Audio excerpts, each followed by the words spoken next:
tax reform bill, Senate executive in bid for consensus. South Africa targets Nigeria lithium for e-vehicle revolution. 61 aircraft to join NAF fleet next year. Kwara government demotes teacher for stripping core member. NDLE arrests over 14,400 suspects, seized 2.4 kg illicit drugs in 10 months. CBN explains the extension of early exit plan to all workers. And Borno woman wins every home a garden 25 million naira top prize. Oh, nice. Okay, which story are we starting with? I'm not excited again. So, why? Our president was in South Africa. Obviously, they don't arrange some things. And the South African president is saying that his country would collaborate with our country to harness our lithium. Because God bless us.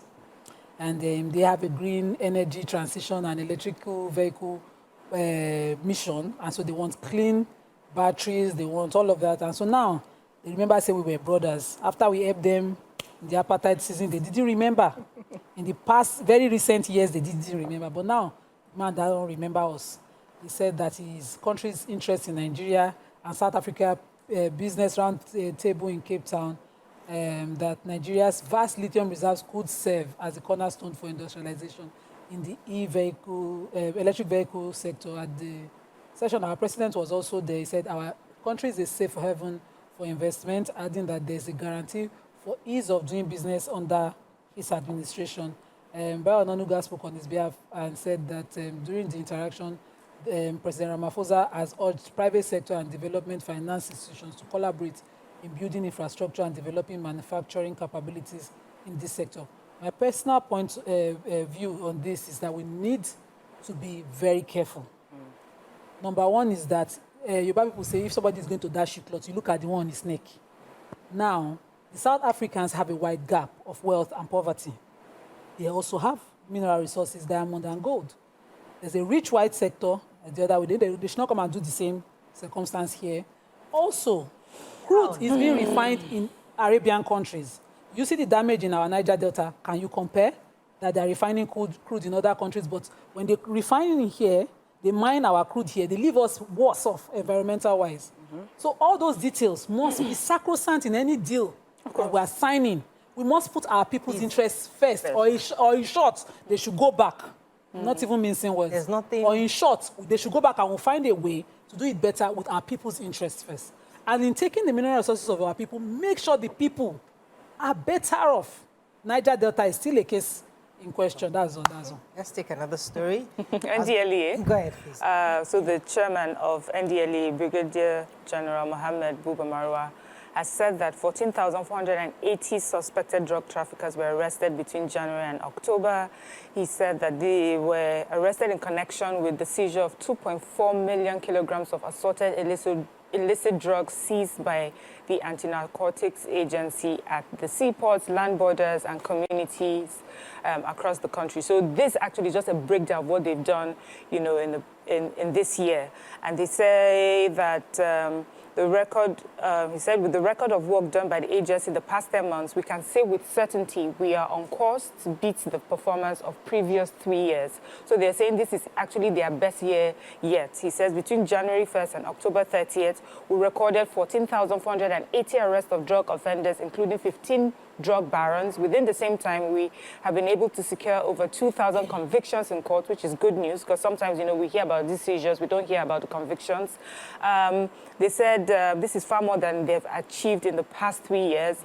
Seizures in 10 months amounted to 2.5 million kilograms of illicit drugs, which surpassed last year's record, and so on and so forth.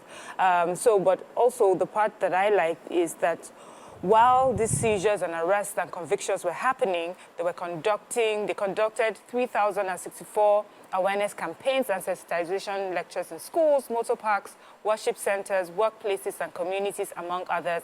They reached over 1.3 million people, and, you know, and so on and so forth. And they said that they were able to do this with their limited resources, but they're hoping, you know, with more resources, they will do even more. I just like that they're able to break down everything that they've done. And we also, you know, can attest to work that's been done by NDLE. Following the story.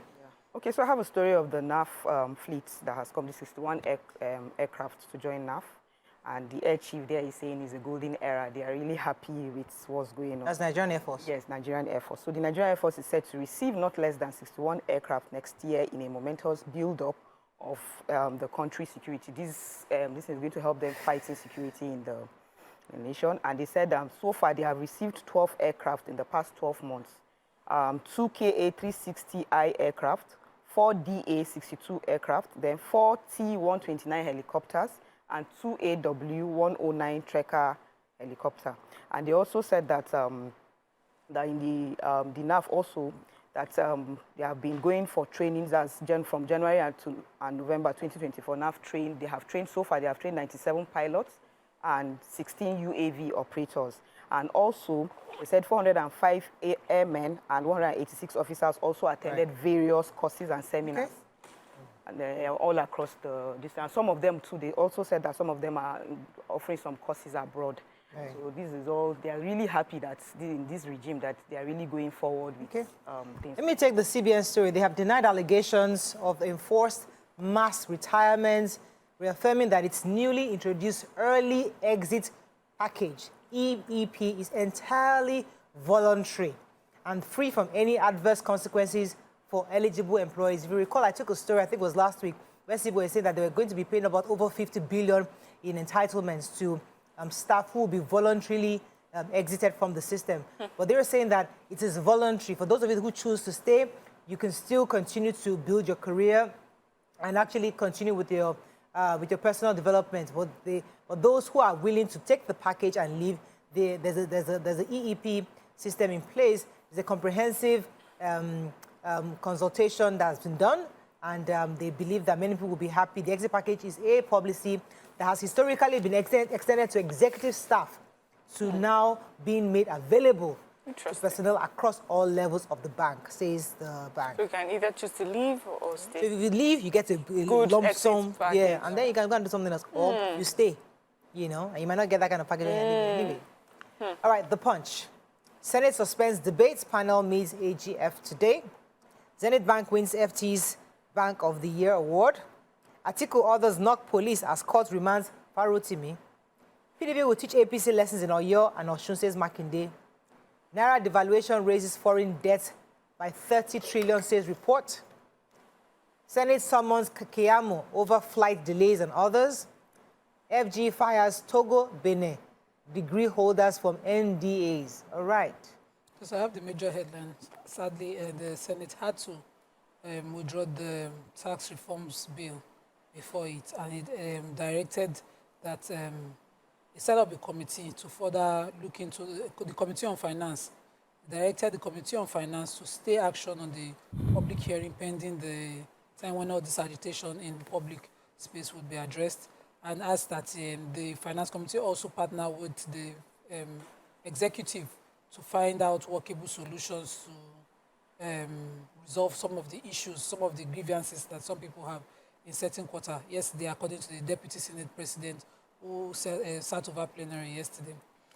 Also, the National Economic Council, which is Nigeria's highest economic advisory body, has asked that they withdraw this bill from the National Assembly for now, for further consultation through the Oyo State Governor, who spoke on behalf of the National Economic Council yesterday. And he said they all agreed that, because of these varying views on it, that they should be stayed for a while. It dampened my spirit because I'm grateful. No, we will not delay. All right. Let's go on a short break. When we come back, we continue with our review. Stay with us. We'll be right back.